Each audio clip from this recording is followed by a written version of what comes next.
Mike, appreciate you sitting down with me. This is really an honor, one, because of who you are, but more than that, we're obviously here on a golf course. And it's a pretty special bond in terms of the basketball players who love golf. That group is growing by the years. A lot more people picking up the game, but you've been in it for a long time, and I'm fascinated just to know, how that love for golf in general just started, and how you balanced, golf and basketball while you were playing. Because I'm in that boat right now, and I feel like sometimes I'm playing too much golf, but sometimes I feel like I'm not playing enough. Well, that's the easiest point. I mean, that's the easiest question I can answer. Is that when I was playing, it was snow on the ground in Chicago. There was no golf courses. There was nothing. If it was, things would have been a little bit different. But I kind of got into golf mainly because, from a competitive standpoint, to me, it is the hardest game to play. Absolutely. I can always respond to an opponent, a defensive guy, offensive guy, whatever, but in golf, it's like playing in a mirror, and you're battling yourself consistently to try to get perfection every swing, every putt. For a competitive person like me, this is what keeps me sane, because when I walk away from the game of basketball, that was enough to keep my competitive juices working. Absolutely. Now when I don't have that game, this game, and it even drives me crazy then. Now I go fishing in between my golf because I got to show patience in fishing. That's going to be relative to golf. Good morning and welcome to the first day of the 43rd Ryder Cup.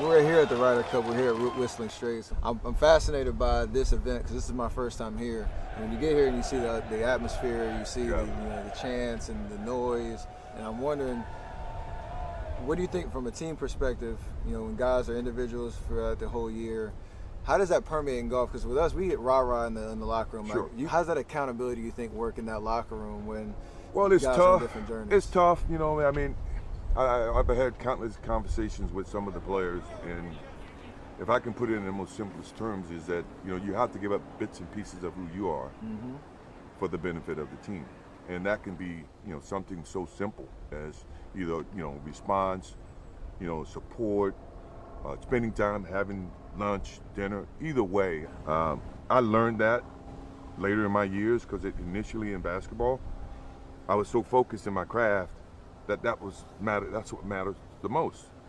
But to win, you have to give parts of yourself to other people and look at people in a different manner and come to accept them. Ryder Cup is very similar in the same sense. I mean, you got Tiger Woods on your team.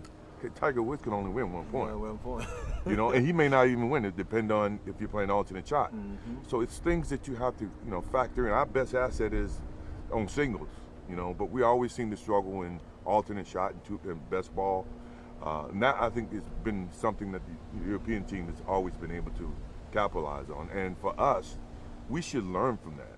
Well, a fixture at Ryder Cups through the years. I first remember seeing Michael Jordan at his first Ryder Cup in Valderrama, Spain in 1997. These guys can go to any event they want in the world, and they never miss the Ryder Cups. I know you've traveled to Europe and been on the road venues. You've been in home venues. If you were on the Ryder Cup team, would you rather be playing on the road, somewhere in Europe, playing against that road crowd, being able to shut them up, or would you rather be on home turf, hyping, feeling the energy here with the home atmosphere? You know the answer to that. I know. I just want to hear it. I'd rather be on the road. I'd rather be on the road. I love playing on the road, and it seems as though your concentration level is much better. You know that you're not expected to win, so that you have the opportunity to prove the unknown.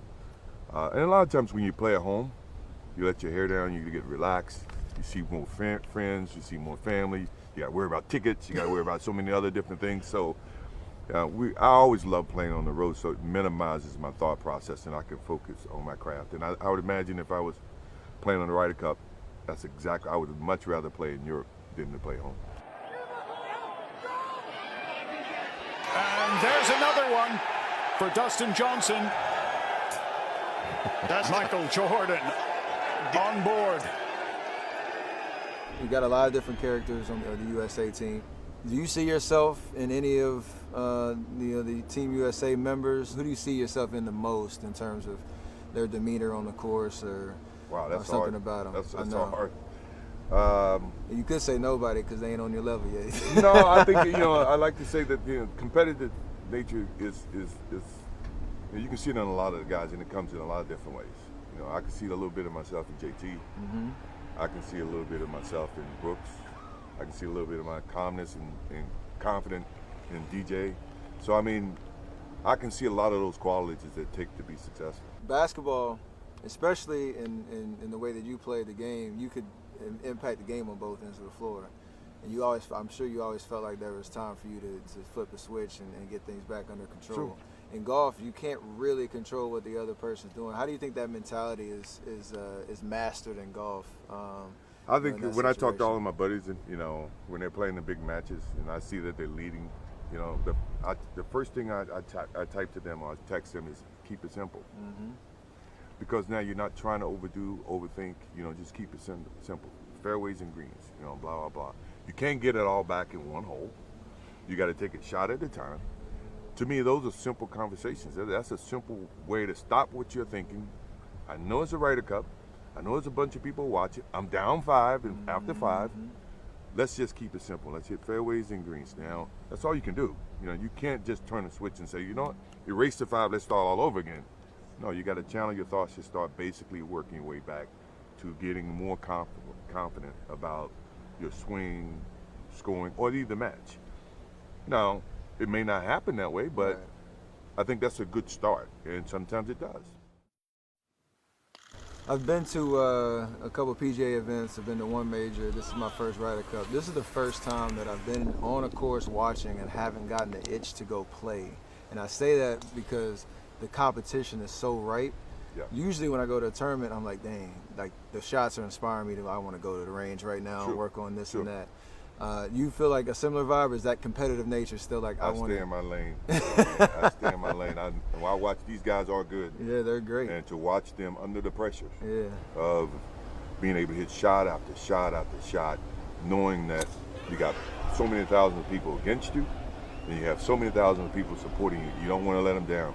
Being able to represent that fan base, USA or Europe, and for me, I don't have the skill set to put myself in that environment. Now, if you tell me I got a basketball in my hand, now that's a different story. But if I had a golf club in my hand, there's no way I can get comfortable to hit a 50-yard shot or a 100-yard shot. Not with all these people. Not all these people. He's got President Bush, Michael Jordan over his right shoulder. He's got a big moment here to try to turn this thing around. Who on the European team would you be most scared to play against? And I hate using that word with you.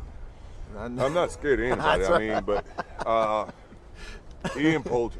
He is a every time I try to, I used to go and watch him all the time. If I'm at any of his matches or walking down, he finds me after he makes a good putt, and it's like, man, I didn't do anything.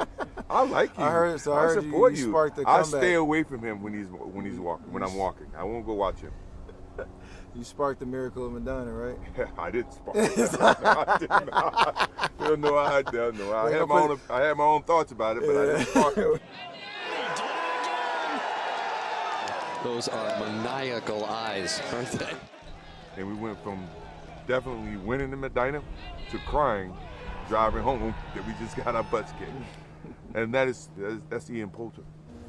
There's always that debate on whether you hate losing more than you love winning, right? And I feel like, for me, losing just is the worst feeling in life at anything, whether it's cars, golf, basketball, whatever it is. How do you feel about that, and also like how do you think that translates in terms of a team competition in golf that these guys are going through? I hate losing. I mean, it's not even a question. But I have to respect losing, because losing is a part of winning. Yeah. You never just win. You got to lose to win. And I think the one thing about the Ryder Cup situation is that we got to want it bad enough. We were dominant early on, and now that they are, does it mean as much to us as it does to them? Absolutely. And if that's the case, then losing is going to hurt. Absolutely. To a point where you would look at, how can I do things different? How can I change? How can I make this team better? And that's the thing about a team, and you know this too, is that before you can look at someone else, you got to look at yourself in the mirror, because that's how things get started, and you got to be willing to change. And you got to have a sense of pride about yourself. It's not about the money. It's not about anything. It's more about the pride. And, you know, the best players, whoever's playing the best is going to win. What's the most amount of holes you played in one day? Ooh, what? 63? Damn. I was rolling. 63. I was younger. I'm gonna try to beat that one. Good luck. That's big. Yeah, good luck to me. Out of all the players here this week on Team USA or Europe, whose game would you want to have the most? John Rahm. Quick swing, doesn't waste time. That's a keep it Shows his simple swing. emotions, and he's playing really good right now. That's a keep it simple swing right there. Who's the most fun basketball player you play with on the course, or one that you like to beat the most? Danny Ainge. He's my new favorite. I like that too. My new favorite too. Talks a lot of trash, don't he? He Yes, talks he a lot does. of trash. Imagine him on the basketball court. I had to deal with him Absolutely. there too. Yeah, I'll just stick with him out here. And last thing, what's your favorite thing just about the Ryder Cup? Once again, the camaraderie, the patriotism. You know, you representing your country. The chills I feel, and know that everybody's vying to try to win that cup. It's not about the money. It's not about anything. It's more about the pride. And, you know, the best players, whoever's playing the best is going to win. You know, I hate that we've been playing bad, that they won, but I got a good feeling this year. I got a good feeling. Let's do it. I appreciate you sitting down. I know how much golf means to both of us, and it's nice to connect on that level. Anytime. And, yeah, I'm going to bring my wallet next time we play. Come on down to the Grove. I got some Absolutely. treatments for you. Absolutely. 高尔夫国度，快乐高尔夫。